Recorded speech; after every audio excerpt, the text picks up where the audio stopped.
In 1938, Neville Chamberlain flew to Berchtesgaden to negotiate with Adolf Hitler over the fate of Czechoslovakia. At some point during the visit, Hitler gestured toward a painting on the wall, a reproduction of a canvas called Returning to the Trenches, depicting a British soldier carrying a wounded comrade, and told Chamberlain, "That man could have killed me once." He chose not to. The soldier in the painting was Henry Tandey, and by 1938 he was already famous. He had fought at Ypres, the Somme, and Passchendaele.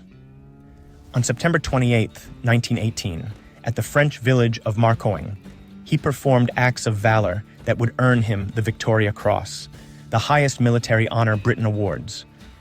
He carried wounded men under fire, led a bayonet charge, and according to the story that would haunt the rest of his life, encountered a limping, exhausted German soldier in his sights and let him go. Hitler claimed that soldier was him. He claimed to remember Tandey's face across 20 years and a continent of carnage. He had reportedly obtained the painting from the Italian government, tracked down its provenance, and hung it deliberately in the Berghof, his Bavarian retreat, as a kind of private mythology. When he told Chamberlain the story, he reportedly added, "That man nearly changed the course of history." The problem is that Hitler almost certainly was not at Marcoing that day. Regimental records and military historians have placed him elsewhere, on leave, or assigned to a different sector entirely. The encounter, as described, probably never happened. And yet Hitler told the story anyway, to the British Prime Minister, in front of witnesses, in 1938. The same year he absorbed Austria, the same year he was dismantling the post-war order piece by piece. That detail matters, because this was not a casual anecdote over drinks. This was a carefully composed moment, performed for an audience of one, at the precise historical hinge when the world was deciding whether Hitler could be managed or appeased. He was not reminiscing. He was constructing something. What he was constructing was a narrative of destiny, the idea that he had survived not by accident or by luck, but because history required him to. The logic, once you follow it, is chilling in its clarity. If an armed enemy soldier looked at Hitler and chose mercy, then something must have stayed that soldier's hand. Providence, design, the invisible machinery of fate that understood, even in 1918, that this man had a purpose yet unfulfilled. It is the oldest move in the tyrant's playbook, to cast your own survival as evidence of your mandate. Henry Tandey heard about it in 1938. A reporter tracked him down at his home in Coventry, told him what Hitler had said, and asked how he felt. Tandey said he wished to God he had shot the man when he had the chance. He lived with that for the rest of his life, the unbearable weight of a mercy he may never have actually shown, for a man he may never have actually seen. Here's what makes that unbearable. Tandey couldn't even be certain whether it was true. He had let wounded soldiers go before. It was not unusual. It was not weakness. It was what soldiers with some remaining scrap of humanity sometimes did in those final weeks when the killing was almost over. He had no memory of a specific German at Marcoing. But once the story existed, once Hitler had spoken it aloud to a head of state and it had entered the record, Tandey became permanently attached to it.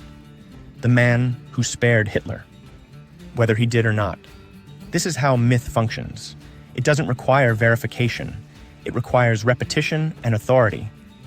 And when a dictator at the height of his power tells a story about himself in front of witnesses, the story calcifies and it stops being a claim and starts being a fact, or at least a fact-shaped object that everyone handles as if it were real. The painting on the wall of the Berghof was not sentimental decor. It was propaganda, aimed inward, a daily reminder to Hitler and everyone who visited that the universe had once looked at him through a rifle sight and blinked. Tandey died in 1977 in Coventry, the same city the Luftwaffe would reduce to rubble in November 1940, killing hundreds of people in a single night.